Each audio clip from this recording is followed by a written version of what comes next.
It's funny how people think they know your story just because they've seen a few pages, but they don't know. They don't know how many nights you cried silently, with your mouth closed and your heart screaming.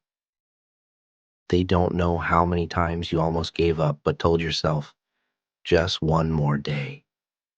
They don't know how heavy it gets to carry pain that has no name, no shape, no end.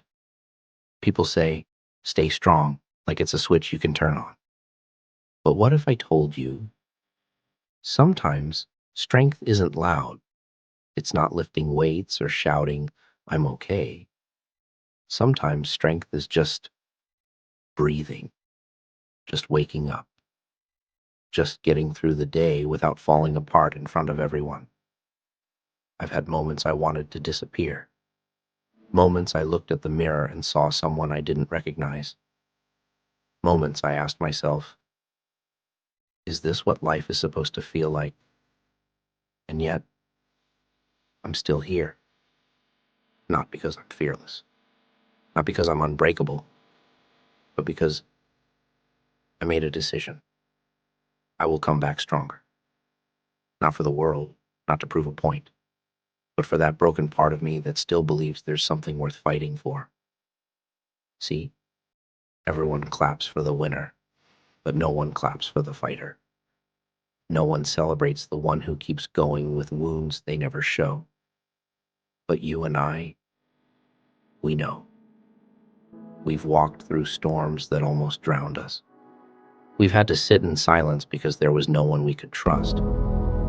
We've smiled while breaking, helped others while empty, and gave love when we barely had enough for ourselves. That is power. That is survival. And if you're listening to me now, maybe you're tired. Tired of fake people. Tired of being misunderstood. Tired of having a heart that feels too much in a world that cares too little. I hear you. I've been there. And I'm not here to throw quotes at you. But one quote that hit me deep, from Winston Churchill. He said, if you're going through hell, keep going. It sounds simple, but it's real. Because what's the alternative? Stay in the fire? Let it eat you alive? No. We walk through it. We don't wait for someone to pull us out. We don't wait for the world to understand us. We don't beg for people to stay. We rise, alone if we must.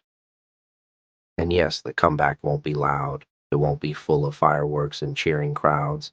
It'll be silent, quiet, almost invisible. But one day, they'll look at you and say, how did you survive?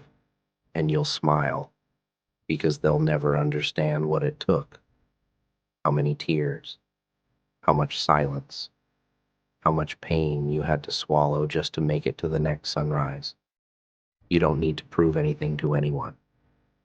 This comeback is for you, for every version of you that was doubted, broken, abandoned, misunderstood. Let this be the chapter where everything changes. Let this be the moment you whisper to your wounds, I'm still here, and I'm not done yet. Because they haven't seen your final form. They haven't seen what pain has shaped you into. So don't rush. Heal in silence. Work in the dark. But promise me this. Don't give up. Because when the smoke clears, when the dust settles, they won't recognize you. Not because you became someone else, but because you finally became who you were meant to be. Stronger, wiser, unbreakable. You will come back stronger.